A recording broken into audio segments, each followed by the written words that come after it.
Здравствуйте! Это Вики и новый авторский рассказ моего канала «Жизненные истории». Деда Иван знали в деревне все и не только своей деревни, но и во всех прилегающих. Мужиком он был суровым, неразговорчивым. Люди его побаивались, да и не особо любили, если честно. Лет ему было не так уже много, но из-за седой бороды дедом его стали звать чуть ли не 40 лет. Для своих 60 он был еще орел. В деревне мужики его возраста не выглядели. Кто-то выпивал много, выйдя на пенсию, кто-то пузо отрастил. В общем, все были как истинные пенсионеры. А вот Никита Ильич мог километров 10 на лыжах махнуть и не запыхаться, а еще озеро без отдыха переплыть. Причем оставить далеко позади молодых парней. Жил Никита лично отчебе между деревней и лесом, хотя теперь можно было сказать в лесу, потому что много лет назад, когда стал егерем и переехал в этот дом, он тут же посадил между домом и деревней березы, которые теперь почти полностью закрывали от людских глаз его дом. Знали бабы, что мужик он состоятельный. В сезон охоты занимался отстрелом животных, рыбачил к тому же и все продавал. Знали, что не пьющий, знали, что огород, что хозяйство у него, но не любили и пример его не ставили. А все потому, что 25 лет назад он выгнал из дома родную дочь, которая влюбилась в городского парня. Эту историю до сих пор рассказывали на разные лады. Говорили, что парень пришел просить руки его дочери, а он за ружье. Дочь чуть ли не на колени. Он тогда и сказал, если она только за порог с этим парнем выйдет, больше в дом он ее не пустит. Настена его тогда на фельдшера училась, и он очень хотел, чтобы деревня осталась, чтобы замуж тут вышла, а она нет. Слово свое сдержал. Несколько раз дочка приезжала, и сразу, и спустя пару лет, и с мужем, и одна, но дед Никита так и не пустил на порог. Бабы говорили, что видел кто-то, что с Настенкой и с ребенком на руках приезжал. Но Никита Ильич в доме закрылся и даже не вышел. Этого деревенские понять не могли. Все могли, но чтобы так со своим родным ребенком нет. Но чтобы не случилось, так же нельзя. Никита Ильич прекрасно знал об отношении к себе и всячески старался, чтобы деревенские вдруг не надумали с ним общаться. В магазин ходил со своей собакой. Пока он внутри, пес на крыльце сидел. Похож он размерами был на теленка, а клыки как у оборотня. Деревенские шавки бесновались вокруг магазина, но пес и ухом не вел. Раз только, когда какая-то собачонка очень яно взялась его за лапы хватать. Пас открыл, собачку взял, та и окаменел от ужаса. Тряхнул головой, и улетел песик к самому забору, а уже оттуда с визгом к дому пулей. Больше псы никакие не подходили. С приличного расстояния облавали. Так и ходили Никита Ильич и псина огромный рядом. Люди из-за заборов выглядывали, но навстречу никто попадаться не рисковал. Никита Ильич кинул довольным взглядом поле картошки. Еще 2 борозды и готово. В этом году он семена какие-то дорогущие купил и уже сейчас понимал, что не прогадал. И на продажу будет, и на семена, и на еду. «Здравствуйте!» Никита Ильевич резко повернулся. К нему сюда никто не приходил никогда. Кто это такой смелый выскался? У ворот стояла совсем молоденькая девушка, и кого-то она ему напоминала. «Здравствуйте!» Он сдвинул брови. Нужно свирепый вид сделать, чтобы ушла побыстрее. Некогда ему тут со всякими. «Дедушка, ты меня не узнаешь». Сердце Никиты пропустило удар. Ну, конечно, девушка на Настену похожа. «Я Аня, твоя внучка». Он никак не мог найти слова, что сейчас сказать нужно. Ну, девушка вздохнула. В принципе, мама-то предупреждала, что идея ее глупая. Но Анька ведь упрямая, прямо как дед. «Дедушка, а я приехала на каникулы. Понимаю, что ты, возможно, не очень рад меня видеть, но, может, попытаемся. Я же все-таки родственник тебе. А еще мне нужно готовиться к экзаменам. В городе тяжело, поэтому решила к тебе. Но мы же с тобой не ругались». Никита Ильич немного подумал. Ну, открыл ворота. Пес настороженно встал. Своя пчела. Аня вдруг весело рассмеялась. Как пчела? Да он больше на быка похож, чем на пчелу. Никита Ильич трудом сдержал улыбку. Нечего ей показывать, что он улыбаться умеет. Хотя история с пчелой была смешная до слез. Щенок, тот маленький, носил совсем другое имя, но был настолько любопытен, что примерно раз в неделю его кусали пчелы. Как только отвернется от него Никита Ильич, Он уже оттуда с визгом бежит, и ничего с ним сделать нельзя было. А вот как только он стал звать его пчела, так и все, перестал вольносовать. Аня стояла с 2 огромными чемоданами. Никита Ильич удивленно протянул. «Ты что, это на всю жизнь, что ли?» «Да нет, дедушка, тут в этом чемодане книги, а тут вещи. Ну и подарки тебе». Мужчина с удивлением поднял бровь. «Подарки ему?» Никита Ильич наблюдал за тем, как кня разбирает чемодан, и не понимал. Вот зачем он открыл ей ворота, жил себе спокойненько, а тут она. Она ж не умолкает ни на минуту, а он к тишине привык. К тому же не видел ее ни разу. Хмыкнул себе бороду. «Стареет, наверное, дедушка, а я торт привезла. Ой, ты не поверишь. Всю дорогу его берегла, чтобы не помялся». Никита Ильич встал, подошел к столу, посмотрел на торт, украшенный цветами. Глупости. Натянул шапку и вышел на улицу. Аня растерянно смотрела на дверь, которая с треском захлопнулась, потом упрямо. Топнула ногой. Ну нет, она все равно тут останется. Прошла неделя с момента, когда Аня приехала. Дед молчал. Она готовилась, прибиралась в доме, все перемыла и перестирала. В общем, старалась, как могла. Но дед был непробиваемым. Даже с пчелой она подружилась, и иногда вместе на травке валялись. Вообще Ане ужасно нравилось в деревне. Вот если бы только не насекомые. Их тут были, кажется, миллионы. Нет, миллиарды точно. Днем огромные, тяжелые и противные слепы. А как только и становилось чуть меньше, дело шло к вечеру. Налетало полчища комаров. Она не понимала, как дед может что-то делать во дворе, когда ее просто съедают. Напялив на себя все, что можно, оставив только глаза, она вышла на улицу. «Дедушка, давай я тебе помогать буду». Никита Ильич кинул ее взглядом и еле сдержался, чтобы не рассмеяться. В итоге мрачно спросил: «Замерзла, что ли?» «Нет, дедушка, жарковато, но эти так кусаются». В этот раз он сдержаться не смог. Вот как не старался, а все равно рассмеялся. Но вот давно бы спросила.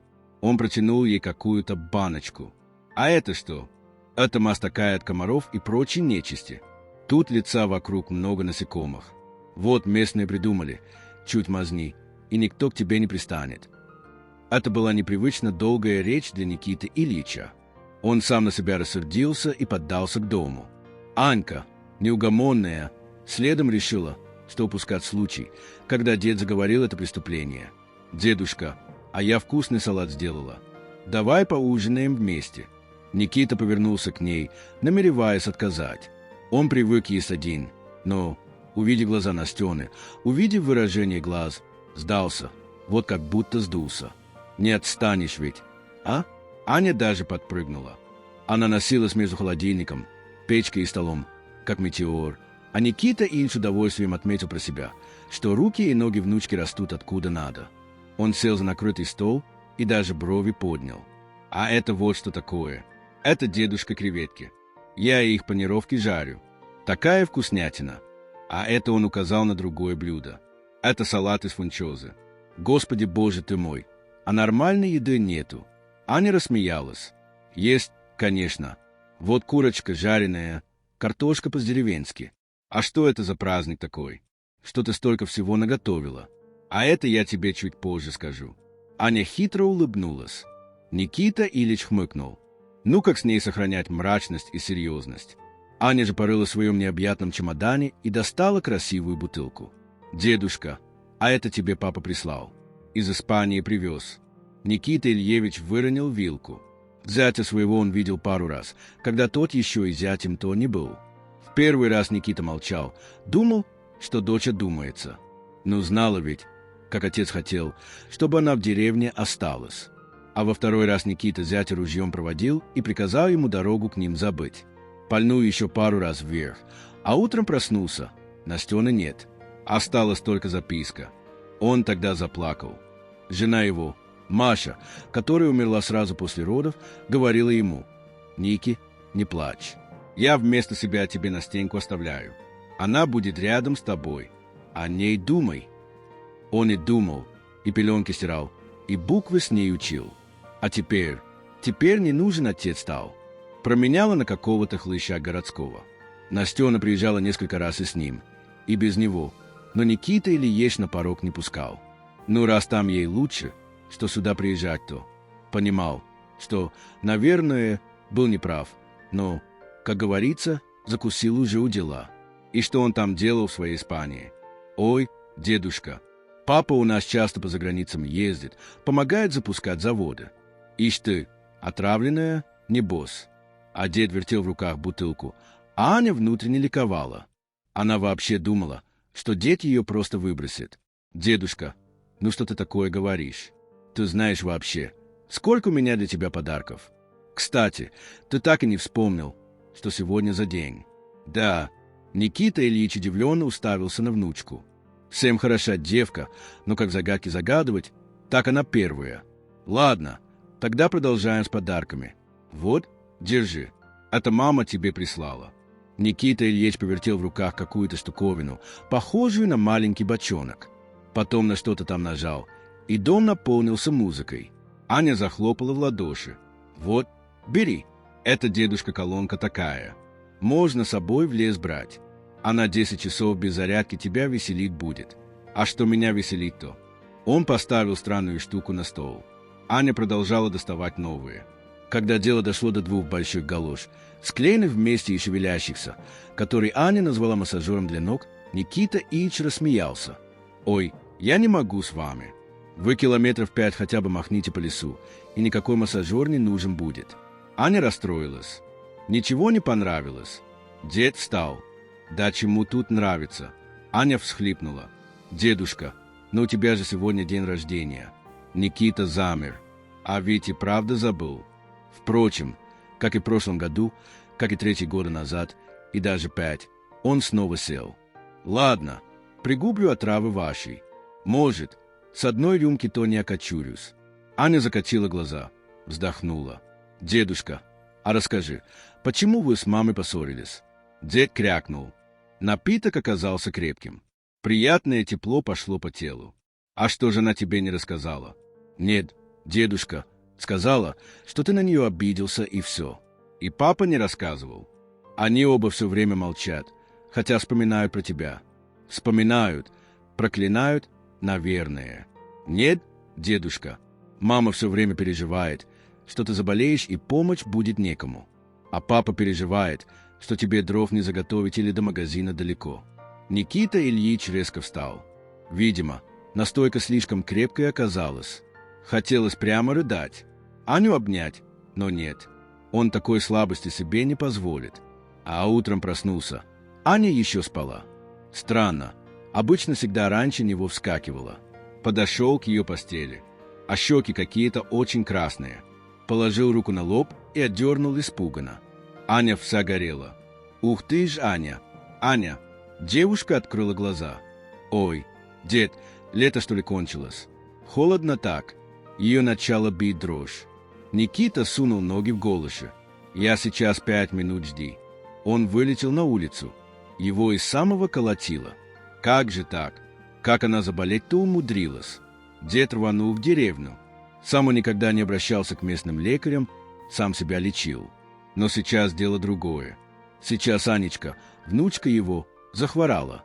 Деревенские с удивлением провожали взглядом егеря. Куда сыч бегом-то? А случилось что? И главное, без волкодава своего. Минут через 10 дед уже бежал обратно, держа за руку молодую испуганную фельдшерицу. Когда они вошли в дом, врач испуганно прижала к себе чемоданчик. У постели Ани, положив голову на подушку, сидел огромный поз. Пчела на место. Поз послушно отошел и стал внимательно наблюдать за тем, что происходило. Через полчаса, когда Аня уснула после укола, фельдшер позвала его на улицу. «Дедушка, у вашей внучки не просто простуда, а сильная аллергия. Ей бы в город нужно. У нас тут нет таких средств лечения. Да и не узнаем мы, от чего это». И тут деда осенило. Полынь. В составе мази, что он дал, много полыни. А у Настены, дочки его, была страшная аллергия на эту траву. Эх ты ж, черт старый. Ну вот что делать. А так вы ее родителям позвоните. Пусть приезжают. Да как же я позвоню-то? А телефон у внучки есть телефон. Да, был. Вроде. Сейчас принесу. Никита Ильевич видел, как она вечерами с кем-то разговаривала. Наверное, с мамой или с отцом. Он принес трубку. Девушка что-то там поделала и протянула ему. Вот смотрите. Мама, сюда нажимаете. Пойдет звонок. Дед растерянно смотрел на телефон. Он сам будет им звонить. Потом посмотрел в дом. Там, на постели, разметавшись, спала Аня. Решительно нажал зеленую трубочку. «Алло, Анечка, это не Аня». Голос Насти он узнал сразу, и сердце как-то жалось. Папу глаза защипало сильно. Никита Ильевич даже ущипнул себя, чтобы все это прекратить. «Настен, заболела Аня. Аллергия у нее, температура высокая. Я, старый Пенни, не подумал, что у нее, как и у тебя, наполь». На том конце провода послышался вслип. «Ты помнишь, на что у меня аллергия?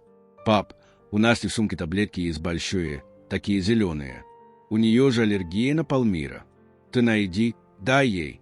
А нам? Мне можно приехать?» Повисла пауза. Потом Никита Ильич. «Приезжайте». Он кинул телефон на стол и схватил сумку внучки. Так и есть таблетки большие, зеленые. Выщелкнул одну, повернулся и встретился взглядом с Аней. Внучка улыбалась. «Вы все-таки поговорили. Ты почему про таблетки не сказала? А если бы я сказала, тебе не пришлось бы маме звонить. Так-то специально. Анька, если бы не да, ты хоть понимаешь, как это опасно». Никита Ильич разошелся не на шутку. Он вспомнил все, что ему говорили врачи. Когда Настя была маленькая, он потрясал кулаком и не заметил, что Аня, выпив таблетку, уснула снова. И щеки у нее перестали быть такими алами. Спохватился, посмотрел на внучку, улыбнулся, но стрекоза провела его как ребенка. Прошло часа 2, может 3. Никита Ильич знал, что лучшее лечение от всех болезней — сон. На улице громко гавкнул пчела. Недоуменно так гавкнул. Видимо, приехал или пришел кто-то. Поз вообще не понимал, когда такое случалось, потому что бывало такое очень редко. Никита Ильич вздохнул и шагнул к двери. Он уже понимал, кто там. Подошел к воротам, настежь открыл их. Пчела свои. Во двор вкатилась красивая машина. Первой вышла Настя. Никита Ильич жадно вглядывался в нее. Ну, вылитая мать, ее замена. «Здравствуй, пап». И Настя заплакала, а он как неизвестно что, тоже расплакался. Обнял, обхватил дочку 2 руками и плакал. Потом зять подошел, остановился. Никита Ильевич посмотрел на него, на дочку. «Простите вы меня, дурня старого, неумного. Гордыня, видать, меня заела». От дочки отвернулся своей. Зять протянул руку. Кто старый помянет, тому глаз вон. Никита Ильич крепко пожал руку. А зять сказал: «Ну что, мать, ты иди к нашей Анютке, а мы тут пока машину разгрузим». Не зря загруженная столько стояла. Анька упортая, как не знаю кто, сказала: «Поеду к деду мириться». И я был уверен, что помирит всех. Никита Ильич усмехнулся. В кого? В кого? В него? Конечно. Хорошо ему сейчас было. Да, так хорошо, что он уже и забыл, каково это не злиться на весь мир, а просто радоваться. Родные же люди рядом, не просто знакомые, а настоящие родные. Спасибо, что досмотрели до конца. Если история вам понравилась, надеюсь на вашу поддержку кнопкой палец вверх. Всего доброго.